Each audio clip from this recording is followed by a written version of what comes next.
Welcome back, folks. The Global Outlook is sponsored by Maury's newsletter, Global Outlook. To receive a complimentary copy, just log on to our website, theworldreport.org. Russian leader Vladimir Putin says it's beefing up its nuclear arsenal, as fears of a new Cold War heat up. First, we must talk about the disappointing words and actions of today's Pope.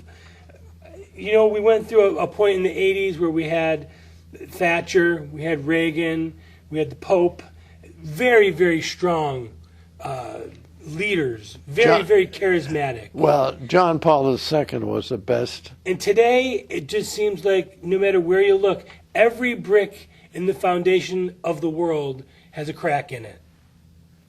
What do you make of what the Pope's doing? He is a liberation priest. Those were a group of priests down in South America who were so liberal that they were on the verge of being communists. Socialists. Communists. I mean, you know, communism is a very virile form of socialism. And this guy, I'm sorry to say, that old saying, some of my best friends are Catholics and Jesuits, and they are well educated, they're wonderful people, they're well disciplined, and they're very conservative. And they're embarrassed by this guy. You know, first of all, he embraces the Palestinians. They kind of hushed that up, but the Vatican now recognizes the Palestinian state.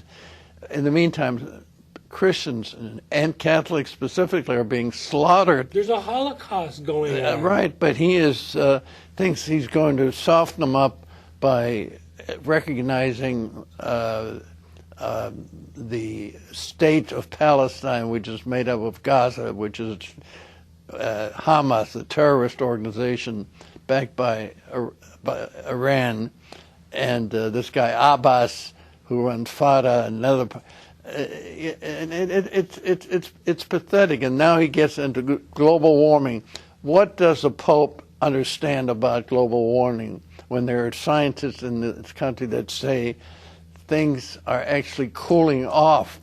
It's been verified that there's a cooling trend going in this Earth of ours. At least for the last 10 years. At least for, yes. Warming. And that for... So that's why they changed it to climate change, because it covers both sides. Carbon dioxide. Everybody, you know, coal and carbon dioxide are dirty words. Well, without carbon dioxide, you wouldn't have any trees. But you wouldn't have any people.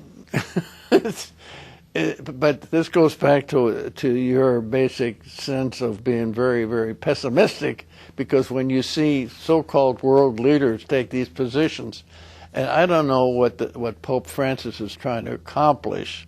I was hoping he'd be just another old guy. Maybe they'd get somebody like, I happen to have a tremendous respect for the priest at Sacred Heart, who has just done a fabulous job. Father Lincoln? Yes. He is just a great guy. I mean, to me, he represents the finest in the Catholic Church. And he obviously has a tremendous amount of has a great congregation.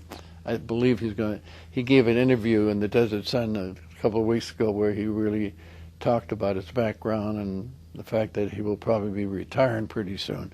But the point is, the Vatican is looked at as a focal point of the Church, and the Church can't protect itself. I mean, I haven't heard the Pope saying Islam is a gutter religion. I mean, they probably will never say that, because that's a terrible thing. I think it'd be safer to say that there are elements in Islam. Yeah. You know, yeah, well, you can't condemn the entire religion. We know that Islam basically looks at Judaism and Christianity as its enemy.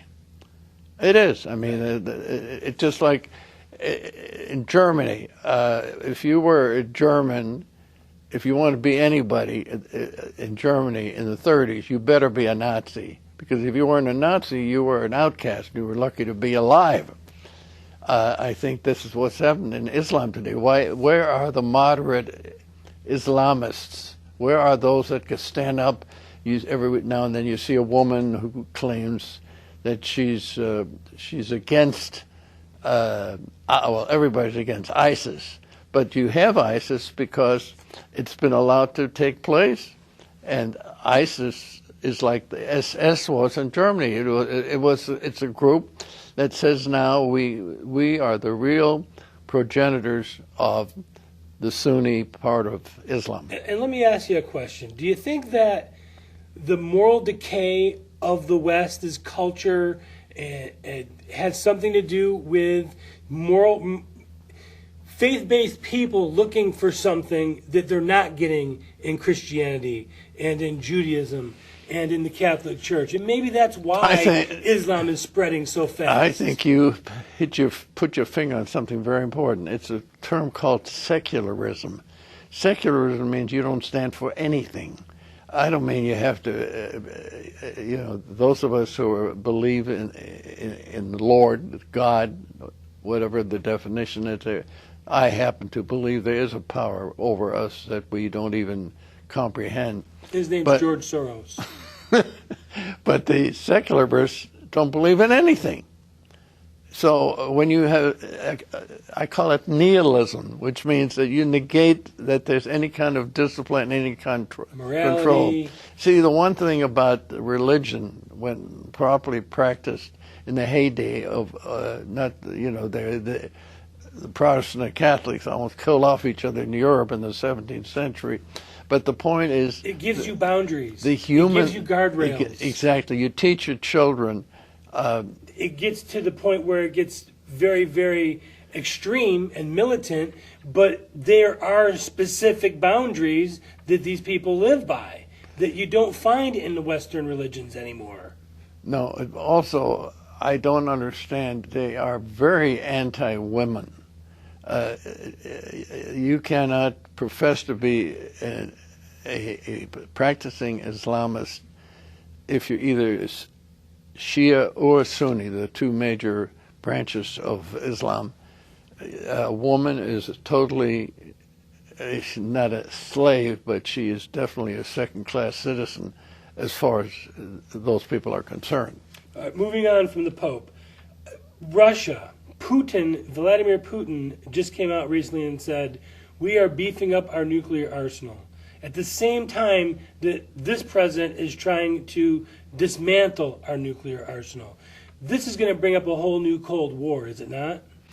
Well, it's not a matter of a Cold War. It's a matter of a vacuum being filled by a strong leader who wants to replace the lands that used to be part of the Soviet Union and the satellites. He considers Gorbachev destroying the Soviet Union as the greatest catastrophe of the 20th century. Now, that tells you a lot. You had the Holocaust, you had Nazis, you had Bolsheviks, you had all kind of stuff, and he considers the breakup. To him, breaking up the Soviet Union was the greatest act of treason anybody could ever have. And do you remember when President Obama got caught off mic when he didn't realize it? When he told the former Medvedev, when he told Medvedev, just tell Vlad to just relax. Cool it. Once I get reelected, I'll have more flexibility to let you do what you want to do. Yeah, that's exactly what he said. My last election, yeah.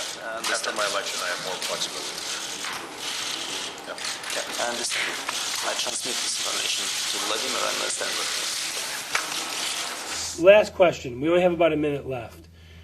Is anyone going to stand up to the Chinese building these military bases all throughout the Pacific? Why should they? I don't even know if any Americans realize what's going on. Why should they? There's nobody there to stop them. Do you think anyone even realizes what's happening here? Well, when you say, does anybody, you and I do maybe feel the American people? No. They're building islands in the middle of the ocean as military bases. Worse of it, they don't care. There's no Americans don't care about what's going on in China. You talk to any average person, did you know that they're building artificial islands as a stepping stone for the expansion of their military capability? So what? At some point, don't we have to hit a tipping point here with the Russians and the Chinese? Well, the Russians and the Chinese have, for the first time, have really come together now. The Russians are opening up Siberia with their oil and natural gas, and the Chinese are sending manufacturing goods to Russia. And they're both building up their militaries like crazy right now. And they're working together. You know, Mao Zedong and Stalin hated each other. And Nixon, who I think was one of the best foreign policy presidents we ever had, sent Kissinger over there and exploited this breach so that Mao Zedong became much more friendly to the United States and hated Stalin. So the thing is, but now you got Putin on the one hand and you got Xi Jinping, both excellent leaders. They're working together now as a team. And you've got the Egyptians and the Israelis working together as a team. 5 years ago, you could have never drawn that on a piece of paper. No, anyone believe you? President Sisi even talks about it. He says, every night I talk to Bibi Netanyahu. And he's got the courage. Well, anybody who's ready to kill off the guy that he knocked out of office has to have a lot of guts. Yeah, the Muslim Brotherhood, the ones that we put there. Exactly. We need to take a brief time out. Our Homeland Security, Political Insider, and The Moment in History are coming up.